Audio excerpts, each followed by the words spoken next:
नमस्कार साथियों, आप सभी का स्वागत है हमारे इस यूट्यूब के मंच पर। आज हम देवरानी जेठानी की कहानी पढ़ने वाले हैं। इसके ऊपर इस उपन्यास के पात्रों का परिचय हम देखने वाले हैं। तो मैंने ये सामने में आपको जो दिख रहा है उसमें डायग्राम के माध्यम से समझाने का प्रयास किया है। पात्रों का संक्षिप्त परिचय लेते हुए हम एक तरह से देवरानी जेठानी की कहानी उपन्यास का एक पूरा मतलब उसके सभी पात्रों को समझने का प्रयास करेंगे। तो चलिए शुरू करते हैं। जैसे कि आप सभी जानते हैं, इसके लेखक थे गौरी दत्त शर्मा जी, और इन भूमिका में इनका केमसन साहिब का वर्णन मिलता है, जो कि डायरेक्टर है जिन्होंने कहानी छपवाई थी। और लेफ्टिनेंट गवर्नर बहादुर थे, इनाम देने वाले थे। इन्होंने, याद रखिएगा, इनाम देने वाले थे, ना कि इन्होंने दिया था, देने वाले थे। और साहित्यकार रामचंद्र शुक्ल ने इनके बारे में काफ़ी कुछ कहा है, वो आपको भूमिका में मिल जाएगा। अब सबसे पहले देखते हैं कि मुख्य परिवार क्या था, यानी जो कहानी है क्या। तो ये जो पूरी कहानी है, वो देवरानी जेठानी की कहानी, जो पूरा उपन्यास है, ये एक बनिया परिवार का बनिया परिवार पर आधारित उपन्यास है, जो कि मेरठ के क्षेत्र में रहता था। सर्वसुख ये इस पूरी उपन्यास का प्रमुख पात्र है, जो कि परिवार का मुखिया है। ये इसकी आड़ती की दुकान है, यानी ये इसका व्यवसाय है वो मंडी में आड़त का है, यानी सामान बेचने या खरीदने का। और स्वनिर्मित धनवान व्यक्ति है, यानी कि क्या है कि सर्वसुख बनिया था। इसके पिता की मृत्यु बचपन में ही हो गई थी। माता पिता की मृत्यु हैजे से हो गई थी। अब हैजे से मृत्यु हो गई थी, ये बचपन से ही अपने चाचा के साथ रहते थे। चाचा के साथ ये कुछ काम करना धीरे धीरे सीख गए। अब चाचा के साथ काम करते करते इन्होंने छोटा छोटा धंधा करना शुरू कर दिया। बीच में एक खुमचे वाला भी काम करते थे, भुट्टा बेचा करते थे।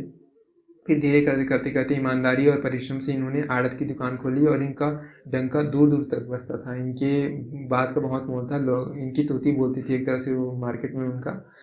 और इनकी पत्नी थी, जिसको उपन्यास में, यानी पूरे उस कहानी में, सुखदेई की मार्च के नाम से वर्णित किया गया है। यानी उनका अलग से नाम नहीं दिया है। उस समय महिलाओं की पहचान ही उस समय ऐसी हुआ करती थी। सरसों की माँ, सरसों की पत्नी, घर की मालकिन थी ये।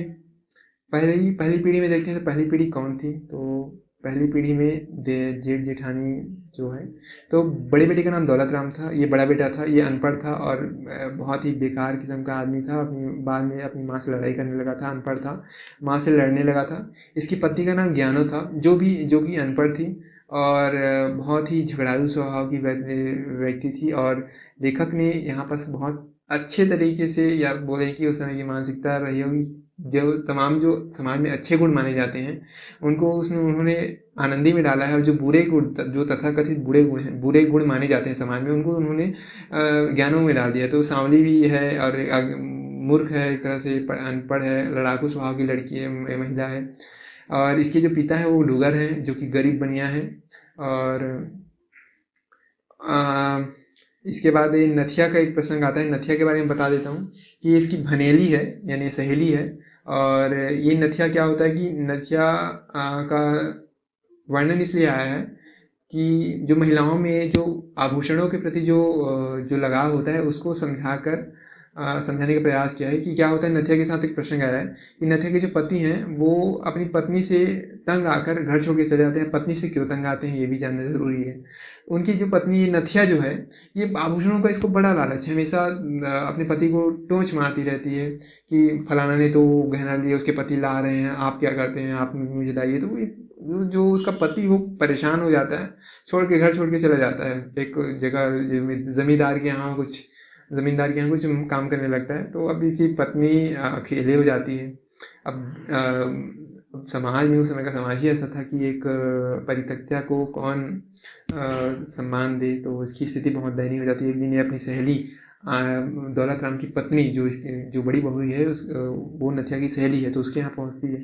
अब उस समय आनंदी थी नहीं घर में। उस समय उसकी छोटी, मतलब देवरानी जो जिसका नाम आनंदी है, वो उस समय घर में उपस्थित थी। वो नथिया अपनी समस्या बताती है। आनंदी उसके पति को पत्र लिखती है, चूँकि जो नथिया का पति है, उसका पता है, वो कहाँ रहता है, कहाँ काम करता है, इसकी जानकारी नथिया को है।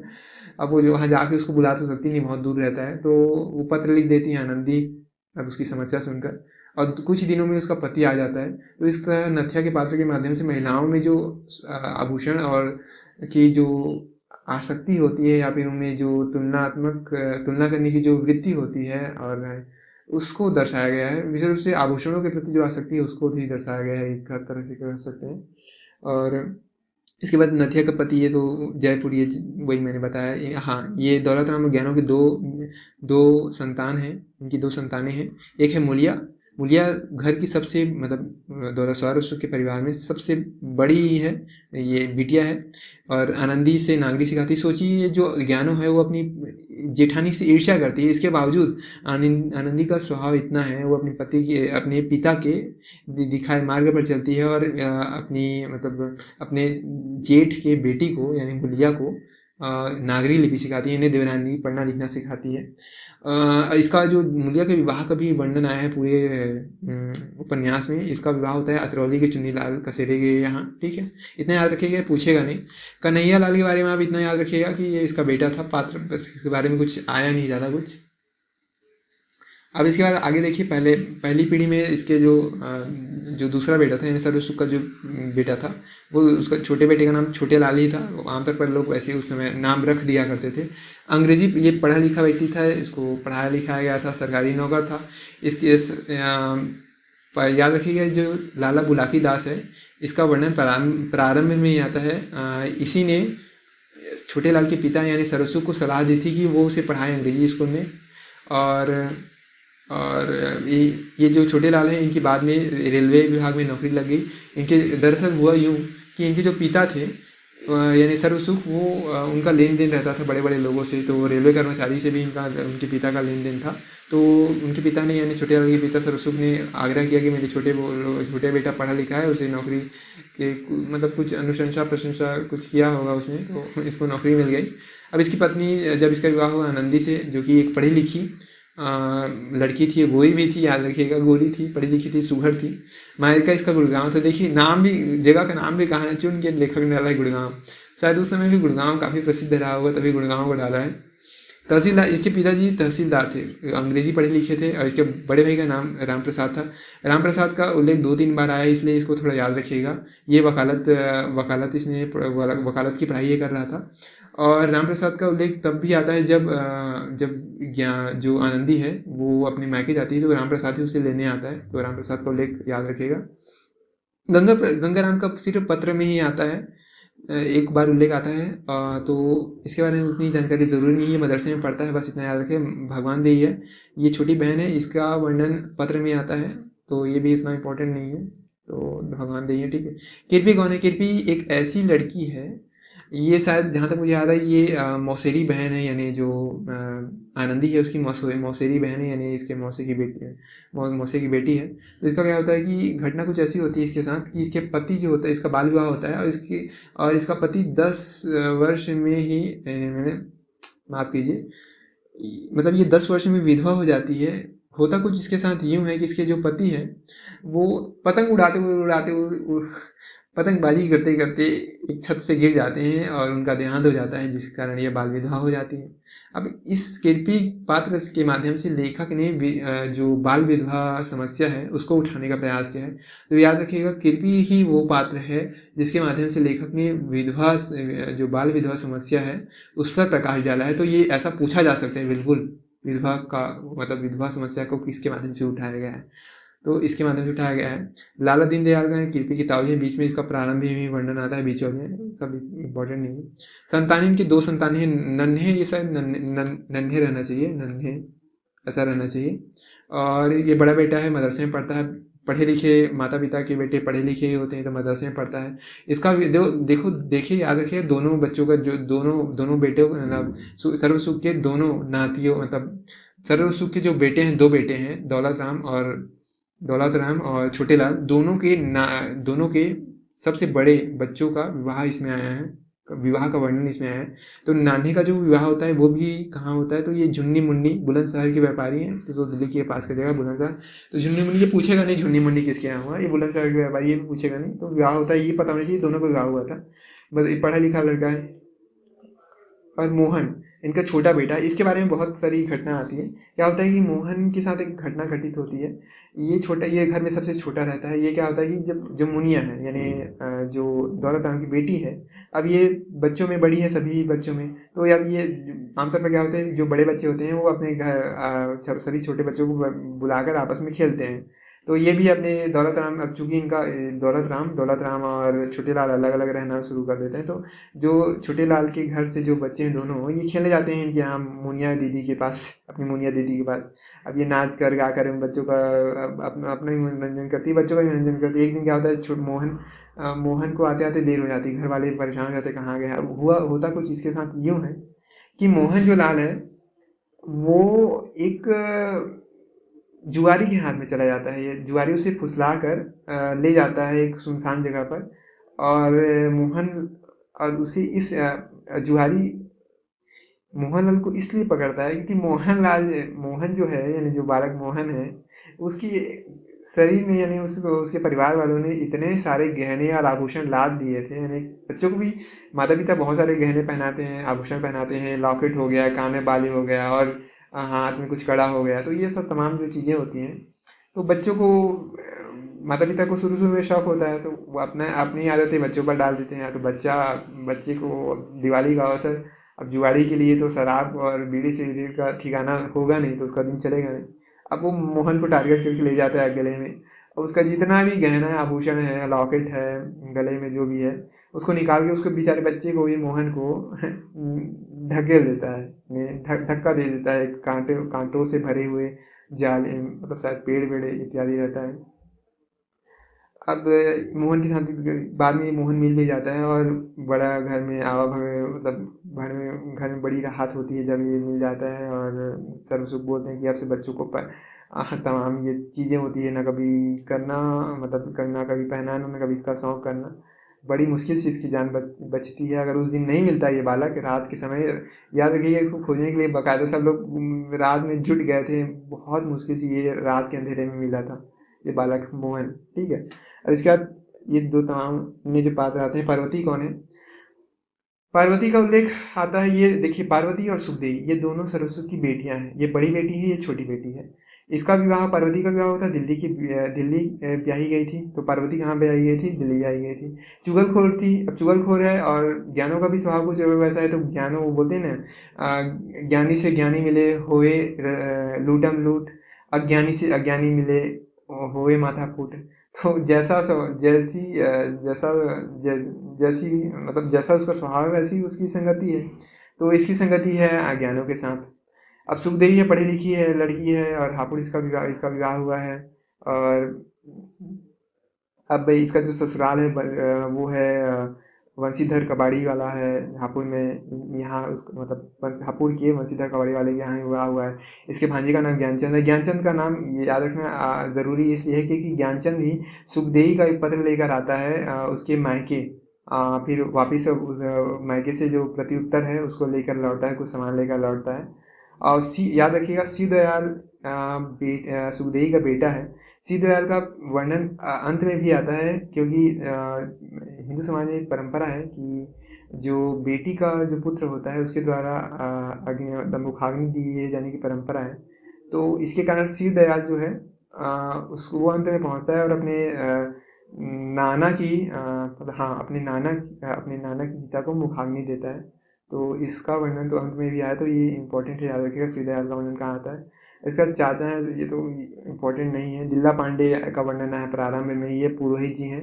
और इनकी बहू है मिश्रानी देवी। मिश्रानी देवी याद रखिएगा, इसको भूलना नहीं है, क्योंकि यही है जो सुखदेवी को पढ़ाती है नागरी। ये एक दिन उसकी माँ, ये सुखदेवी की माँ से कहती है कि आप अपनी बेटी को भेजिए ना मेरे यहाँ, मैं पढ़ाऊँगी। और उसकी माँ इसलिए भेजती है कि मिश्रानी के घर एक मेम जी आती है, जो कि यहाँ पर मैंने दिया है। तो और ये बच्चों को कुछ इनाम इत्यादि देती है, इसलिए जो सुखदेवी की माँ है वो अपनी बेटी यानी सुखदेवी को भेजने लगती है मिश्रानी के यहाँ पढ़ने के नाम पर। हालांकि उसके मन में लालच रहता है कि बेटी को कहीं वो मेम कुछ दे दे। रामदेवी कौन है? रामदेवी सुखदेवी की भनेली है और फुलकारी सीखती है। ठीक है, इतना याद रखिएगा। सीता की चाची, ये सब काम है। हाँ, ये याद इम्पोर्टेंट है क्योंकि ये इसका वर्णन प्रारंभ में आता है, पूछा जा सकता है। क्योंकि जब हबीब तनवीर के नाटक से ये पूछा जा सकता है कि जो कफनी पहने वाले जो दो लोग आए थे, जो 2 लोग थे, उन्होंने क्या किया, उनके हाथ में क्या-क्या था, तो ये भी पूछा जा सकता है कि स देवरानी-जेठानी की कहानी में जो 2 प्रारंभ में बनियों का नाम दिया है, या सॉरी, ग्राहकों का नाम दिया है, उनका नाम क्या था, ये पूछा जा सकता है। मुझे लगता है क्योंकि प्रारंभ में इनका नाम आ जाता है। तो याद रखिएगा, मुंशी टिकट नारायण और हर सहाय काबली, ये दोनों किसके ग्राहक हैं? ये दोनों सर्व सुख बनिया के डेली कस्टमर है, यानी उनके बहुत पुराने ग्राहक हैं, इनसे इनका लेन देन है, बहुत बड़े गांव की, मतलब उस शहर के बहुत नामी नामी व्यक्ति हैं। और उसके बाद ये तमाम जो धा का एक वर्णन आता है। धा क्या होता है कि मोहन का जब जन्म होता है तो उसकी माँ यानी आनंदी का स्वास्थ्य ठीक नहीं होता, इसलिए मोहन को कुछ समय के लिए, कोई करीबन 5 वर्ष के लिए, एक जाटनी परिवार को दे दिया जाता है, जो उसका लालन पालन करती है और उसको दूध भी पिलाती है शायद। और अंत में क्या होता है कि जब 5 वर्ष हो जाता है और उसकी माँ की तबीयत भी ठीक हो जाती है, यानी आंधी की तबीयत भी ठीक हो जाती है और ये बड़ा हो जाता है, तो जाटनी परिवार जो मोहन है उसे सौंप देता है, और इसके लिए बहुत बड़ा एक उत्सव का आयोजन किया जाता है। पहले ऐसा ही होता था कि जब कोई समृद्ध परिवार में आमतौर पर ये हुआ करता था कि अगर माँ नहीं पाल पा रही बच्चों को, तो किसी को दे दिया जाता था, और उसे उसके पूरे, और जिसको दे भी दिया जाता था बच्चे को, उसके पूरे लालन पालन की व्यवस्था वही परिवार करता था जिसका वो बच्चा है। अब उसका पति है जुआरी है, तमाम हुसैनी परिवार, ये सब पूछा नहीं जाएगा। और ये तमाम ननवा चमार है, ये जमाल गोटा दे देता है, तबीयत भी, नन्हे की तबीयत खराब हो जाती है। नन्हे का इसी कारण तबीयत खराब हो जाता है। बाद में हकीम जी आते हैं, फिर बताते हैं ननवा चमार को, मतलब ननवा हकीम जी बताते हैं कि ननवा चमार ने गलत गोली दे दी थी बच्चे को, नन्हे को, इसी कारण इसका तबीयत खराब हुआ है। बड़ा डॉक्टर का प्रसंग आता है, ये हालांकि ये इम्पोर्टेंट नहीं है। गोलक बाबू का वर्णन याद रखिएगा कि यही हिला, अब मतलब इम्पोर्टेंट नहीं है, लेकिन पूछा जा सकता है गोलक बाबू किसमें थे, तो आ सकता है, ऐसा प्रश्न बन सकता है। तो इनके इनके बाग में हवा खिलाने जाते हैं, मतलब ये नहीं रहेगा ऐसा, ये बाग में हवा खिलाने जाते थे, मतलब इनको काम सौंपा गया था, ये शायद नौकर रहे होंगे। तो इस तरह हम पूरे देवरानी जेठानी के सभी पात्रों को समाप्त कर रहे हैं। तो मैंने जितना भी वीडियो इसमें स्लाइड से मैं आपको बताया, इसमें पात्रों का परिचय ही दिया है ऊपरी तौर पर। मैं आपसे आग्रह करूँगा कि, या फिर आपसे उम्मीद रखूँगा कि आप एक बार पूरे उपन्यास को पढ़ लें। बहुत ही पतला है, बहुत ही अच्छी तरह से लिखा गया है, बहुत एकदम पढ़ने में एक फ्लो है। आप इसमें एक प्रवाह, मतलब एक लय और प्रवाह का अनुभव करेंगे जब आप इसको पढ़ेंगे। बहुत पढ़ने में मज़ा आएगा, और कुछ नए शब्दों से आप परिचित होंगे। और उसके साथ साथ इस उपन्यास के माध्यम से जो लेखक ने बताया है, उन चीज़ों को तो मैंने वैसे बता दिया कि विधवा विवाह के बारे में उन्होंने उठाया है प्रसंग, और एक शिक्षित और अशिक्षित महिला में क्या अंतर होता है उसको बताया है। शिक्षा क्यों अनिवार्य है ये भी बताया है, शिक्षा का महत्व भी बताने का प्रयास किया है। और क्या बताने का प्रयास किया है, और उस समय की, इस उपन्यास में आप पढ़ेंगे तो उस समय की परंपराएं कैसी थी, विवाह कैसा होता था, उसका बहुत ही विस्तृत वर्णन आपको मिलता है पूरे उपन्यास में। और आपको इसमें बहुत सारे शब्द मिलते हैं, और कुछ कई सारी प्रथाओं के बारे में आपको परिचय मिलता है इस उपन्यास में। इसके अलावा उसमें आप देखेंगे तो इतना ही। और आप, हाँ, आप एक बात बोल देना आवश्यक है कि जो उपन्यास के अंत में एक शब्दावली दी गई है, उसमें कुछ शब्द आए हैं, जैसे भात नौतना क्या होता है, और चूचक क्या होता है। चूचक मैं बता देता हूँ कि जब बेटी के यहाँ चूचक नहीं यार, चूचक क्या होता है, चूचक यानी होता है जब बेटी के यहाँ वह संतान का जन्म होता है, तो मायके पक्ष से जो बेटी को भेजा जाता है उसको चूचक बोलते हैं, ठीक है। तो ऐसी शब्दावलियाँ जो प्रयोग हुई हैं, उनको कम से कम आप, जो बहुत लोकप्रिय शब्द हैं वो पता होने चाहिए। और जैसे भात नौतना क्या होता है, ये भाती क्या होता है, ये पता होना चाहिए। भात नौतना यानी जब कोई स्त्री अपने मायके अपने जब किसी स्त्री के संतान का विवाह हो रहा है, तो अपने मायके जब आमंत्रण लेके जाती है, निमंत्रित करने जाती है अपने माता पिता को, अपने मायके के परिवार को, तो उसे भात न्योतना कहते हैं। और जो रस्म अदायगी के लिए जो व्यक्ति पहुंचता है अपनी बहन के यहाँ, उसे भाती कहते हैं। क्योंकि इसमें जहाँ तक याद आ रहा है, दौलत राम पहुंचा था अपनी बहन पार्वती के यहाँ। तो ये ऐसे ऐसे कुछ शब्द आए हैं, उनको आप देख लीजिएगा, तो दिमाग में रहना चाहिए कि शब्द कौन कौन से शब्द हैं, क्योंकि पूछा जा सकता है शब्दों से। और बस इतना ही। तो चलिए मिलते हैं अगले वीडियो में। तब तक के लिए स्वस्थ रहिए, मस्त रहिए। अलविदा, टट्टा, बाय बाय।